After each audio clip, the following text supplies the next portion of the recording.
Hello everybody, it's Glitter Informer. On the last episode of Hirogaru Sky Pretty Cure, we had a pretty bombastic story involving a royal kidnapping, a battle involving an entire army, and a really stinky fart. This episode, by comparison, is way more low-key. It's mostly just Sora and her new gal pal Mashiro hanging out and getting to know each other. Also, heads up, Cure Sky is going to be a solo act for the first 3 episodes, as Cure Prism isn't going to join the gang until episode 4. This is actually pretty unusual for the Pretty Cure franchise, which has a strong focus on teamwork. Usually the lead Cure starts alone, but only stays alone for 2 episodes at most. The first season to buck this trend was last year's Delicious Party Pretty Cure, which also took 4 episodes to get the second Cure in, and a whopping 7 to get the whole gang together. I heard on the Pretty Cure wiki once that the slow pacing is probably because Delicious Party was the first season to become available on multiple different streaming services in Japan, as well as on TV. Judging from the Hirogaru Sky website, the same is true for this season as well, so it'll probably be quite a few episodes before we see all 4 Cures in the ending theme appear in the actual show. With that out of the way, it's reviewing time. Our episode starts out with a recap of the end of the last episode, with Cure Sky doing her Sky Punch on the giant Romborg monster. I don't think this is the greatest choice, given that this show is being made available on so many streaming services. Sure, it's airing week by week now, but in the future, people are going to binge watch it, and it'll be annoying to have to watch the same scenes twice in a row. Anyways, Cure Sky turns back into Sora and comforts Elle. All seems well until Mashiro points out that an entire crowd of people is looking at them. Now this is a really interesting twist on the Pretty Cure formula. Usually when the villains attack and summon a giant monster, the crowds of people either run away or are all knocked unconscious by the villain's magic, allowing the girls to transform into Pretty Cure without any prying eyes. But here, a huge crowd of people now know that Sora is Cure Sky. She'll never have a moment of privacy again. Turns out Sora isn't too concerned about this. Upon finding out about the crowd, her first instinct is to shout towards everybody that the monster has been vanquished and that they're all safe now. It's only when Mashiro tells her, hey, we need to leave. We need to not attract attention towards ourselves, that Sora agrees to join Mashiro in hightailing it over to Mashiro's house. Once they're at Mashiro's doorstep, it turns out Mashiro has a pretty big house. It isn't a mansion or anything, but it's still a really big house. Probably bigger than yours. So, Sora's like, oh my god, Mashiro, you must be a princess of this world. I'm so sorry for not giving you your proper respect, Princess Mashiro. And Mashiro has to be like, no, Sora, I'm just an ordinary person.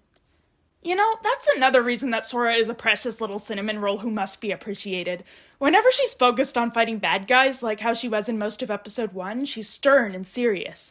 But when it's peacetime, she's super animated and expressive. She takes things really seriously, but in a comedic and enthusiastic way.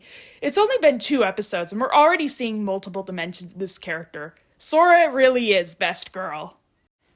Then, lo and behold, it's Mashiro's grandmother, Yo-Yo. Mashiro's scrambling to explain everything that's happened. She's like, so there was this girl who fell from the sky, and then there was this pig man who summoned a giant monster, and then the girl transformed and beat up the monster, and now there's a magical baby.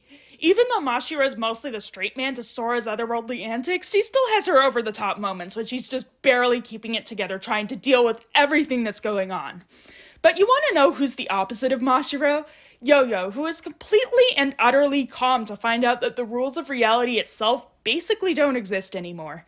She leads the 3 girls on into the house. Also, there is an orange bird perched on top of the house. Trust me, this will be important later. They go inside and Elle starts crying. Turns out she's hungry. Fortunately, it just so happens that Yo-Yo has all sorts of baby supplies in the house, so Sora is able to feed Elle some formula out of a bottle. Apparently, Sora has a baby brother at home. She's surprisingly unconcerned about the fact that she's trapped on Earth and might never see her little brother again. Instead, she's far more concerned about Elle not being able to see her family again. Weird. Anyways, Mashiro asks her grandma why she has all this baby stuff, and Yo-Yo avoids the question. Instead, she says that people don't just meet by chance, and that her meeting Sora and Elle must have been fate. Because of this, she lets Sora and Elle stay in the spare bedroom upstairs for as long as it takes until they're able to return to Skyland. Lucky them! Sora's feeling really guilty about being a freeloader. You'd think that her having literally saved Mashiro's life from the gigantic monster would have been payment enough for the room and board, but I guess not. So, she kneels down and swears that she will be Mashiro's knight and will protect her no matter what. If people aren't already writing fanfiction where Sora and Mashiro are girlfriend and girlfriend, they sure are now. Mashiro thinks Sora being her own personal knight is a bit too period piece for her taste, though, so she just asks Sora to be her friend instead. Aw, just friends? Oh well, maybe they'll get together later. At least Sora's delighted to officially have a friend here on Earth. The next day, Sora borrows Mashiro's old tracksuit and comes down for her very first Earth breakfast. She has the greatest fish she's ever eaten in her life. She also eats pickled plum for the first time in her life, which tastes just as disgusting as it sounds. Also, Mashiro's getting the hang of feeding and burping the baby. Sora and Mashiro then go out shopping together and leave Elle at home. It turns out Sora has a lot of trouble coping with modern-day Earth technology. She gets spooked by somebody's phone ringing, shocked by escalators, and absolutely terrified by the prospect of a mall because it's an indoor market. The horror! She's determined to never be terrified of Earth's technology again, but there's only so far determination can get a person. But it isn't all bad. First of all, even though Sora is drawing a lot of attention to herself with her public freakouts, nobody recognizes her from yesterday, even though there are a lot of people at the mall. There's not even any news reports or anything of the giant evil land excavator that attacked the town. So that's pretty lucky for her and Mashiro. Second of all, Sora finally gets some new clothes that aren't tracksuits. She has no idea of Earth fashion, so she lets Mashiro pick something out for her. Because Toei Animation's budget isn't infinite, she'll be wearing this outfit every single day for the rest of her life, at least with the exception of the obligatory yukata episode sometime in the middle of this season. After Sora gets her epic makeover, Mashiro asks her why she wants to be a hero so much. Sora explains that once, when she was a little kid, she went into the Forbidden Woods, where she was attacked by a bunch of evil vines. She was about to be done for, but then a mysterious hero sliced up the vines and saved her. Ever since that moment, Sora wanted to be just like that hero. That's why Sora drew the pictures in that notebook when she was little.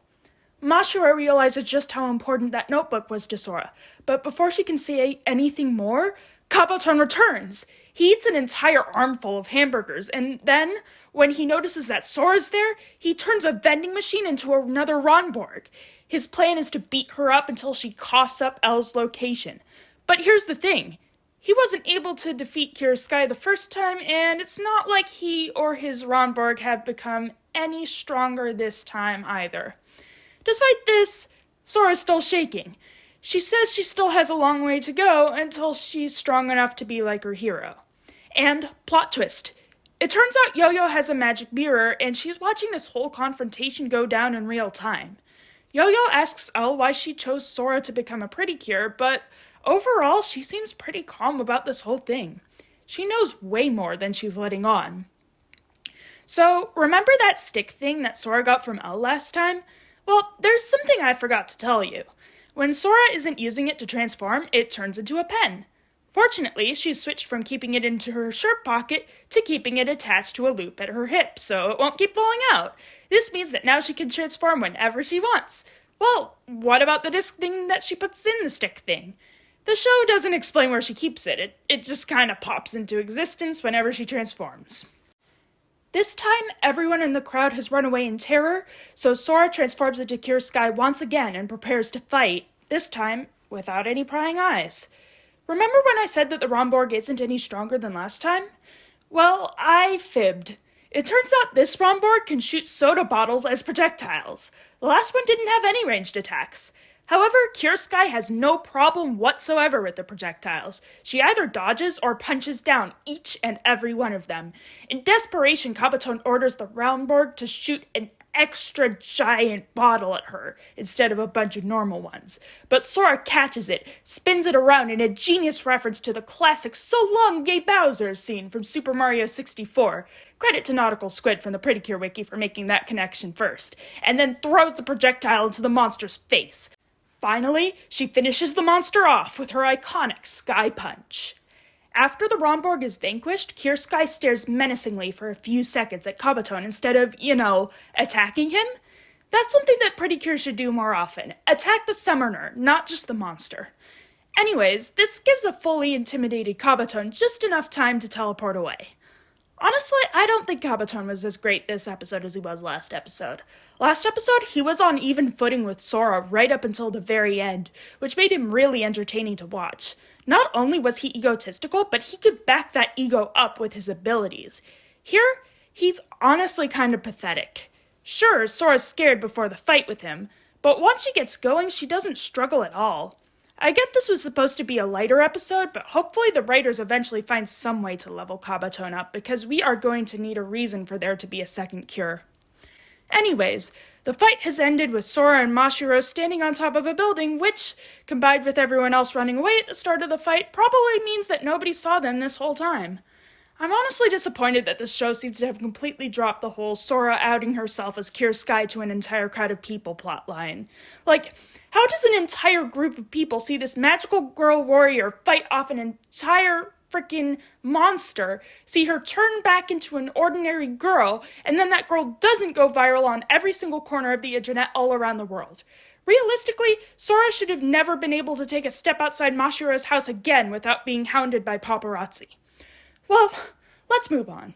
Mashiro hasn't forgotten how important that old notebook was to Sora, and she wants to repay her for everything she's ever done for her. So, she takes Sora to the Pretty Holic store and buys her a new notebook there. Let's pause here. Pretty Holic is a real-life cosmetics shop that was founded as a tie-in with the 2021 season, Tropical Rouge Pretty Cure, which was makeup themed. It existed both in the show and in real life. The original plan was to have it exist just for that year, but it ended up being such a success that they ended up keeping Pretty Holic running even after Tropical Rouge finished airing. So if you ever see Pretty Holic goods shown in a Pretty Cure season, just know that Toei really wants you to buy their merchandise. But even though this is just a big old advertisement for toys, it's still a really touching moment that shows that Mashiro really cares about her new friend. Sora refuses to accept the notebook at first, but when Mashiro tells her that thanks to Sora, she was able to see a real-life hero in action, Sora accepts it because this is the first time anyone has ever called her a hero before. Basically, she's finally made it. And that's the end of the episode. But we're not done yet! I wanted to talk to you about the ending theme. Right at the start of today's ending theme, Cure Sky breaks the fourth wall and tells the audience that starting from next week, other Pretty Cures might appear in the ending too. Remember, Hirogaru Sky is the 20th anniversary celebration. It's no surprise that we'd be getting some crossover stuff. I look forward to seeing what that's like. Second of all, there's this part of the ending where all the Cures are dancing in front of that magic mirror that Yo-Yo has. The mirror shows clips from Cure Sky's transformation, which I could have sworn weren't there last episode. I went back and checked, and sure enough, the mirror had no reflection. I guess they didn't want to spoil that it was a magic mirror. So that's it for episode 2 of Hirogaru Sky Pretty Cure. Yeah, Kabaton is undergoing villain decay, and yeah, they could have done something with the whole Sora outing herself to the entire city plot instead of completely dropping it. But other than that, I enjoyed this episode. It was nice seeing Sora's wacky shenanigans as she learned to adapt to life on Earth. It was really sweet seeing her and Mashiro interact, become friends, and really care about each other, though for now, Sora's still firmly my favorite over Mashiro. Although the animation wasn't as fluid as episode 1, it still remained quite good this episode, and I was satisfied with today's fight scene. And I'm really intrigued by what they're setting up with Yo-Yo's involvement with Skyland. If you've watched this far, I'm glad you could make it to another Glitter Informer review. Goodbye for now!